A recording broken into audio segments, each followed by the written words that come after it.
Today, on Palestinian Prisoners Day, we call for the freedom of all Palestinian prisoners of Zionist custody. Prisoners are and have always been the vanguards and leaders of our struggle for liberation and freedom in Palestine.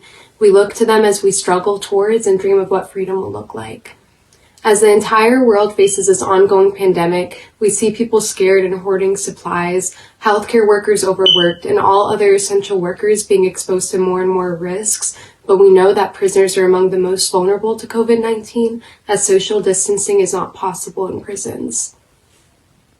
The novel coronavirus has already been introduced to Palestinian prisoners by Israeli interrogation officers and prison guards who tested positive for the virus. While prisoners are meant to be in quarantine, Israeli prison officers continue to conduct daily searches of their cells without wearing proper protective equipment. This complete disregard of prisoners' safety and health is unacceptable and is facilitating an inevitable major outbreak of coronavirus among Palestinian prisoners. Medical negligence is a reoccurring policy that the Israeli prison services have routinely used against Palestinians in prison. 3 Palestinian prisoners have become martyrs just this year from medical negligence within Israeli prisons. But Palestinian prisoners' health and safety are not just neglected, they are actively denied to them. In March, Israeli prison services denied Palestinian prisoners from speaking to their lawyers, from speaking to their families, and have removed all hand sanitizers, masks, hygienic and sanitary products from the prison canteen. In this time of heightened concern over our own and our loved ones' health and well-being, Israel is using COVID-19 as an opportunity to further strip Palestinian prisoners of their rights.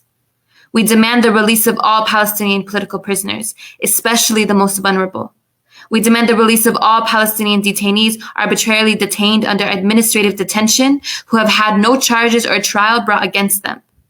We demand that prisoners are provided with protection and are treated with and have access to necessary preventative measures. And we demand that they have access to phone calls with their families and their lawyers. Despite the best efforts to crush prisoners' spirits within closed walls and behind doors, prisoners continue to demand life. We can and we must demand it with them. We know that if our prisoners are not safe and free, that neither are we.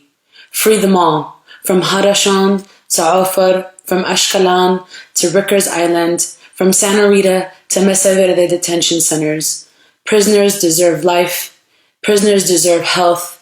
They deserve to speak and to interconnect with their loved ones. They deserve freedom and dignity, and they deserve it now.